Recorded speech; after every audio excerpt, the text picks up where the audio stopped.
how to download Fortnite or Epic Games Launcher. So if you want to download Fortnite without Epic Games Launcher, then what you need to do is first you need to open up your Google or your browser. Make sure that you have a stable internet connection. Search for Fortnite. Once you've searched, you will find the official website right here, which is www.fortnite.com.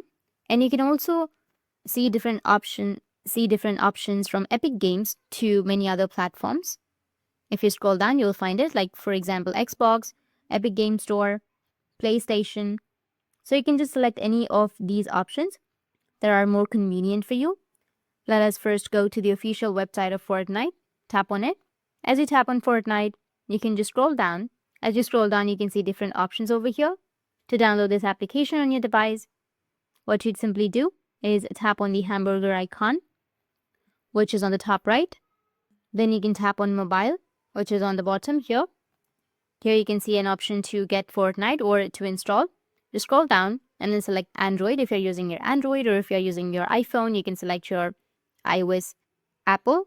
As you tap on install, you can download this application on your device. That's it, and if you have any questions, feel free to comment below. Thanks for watching.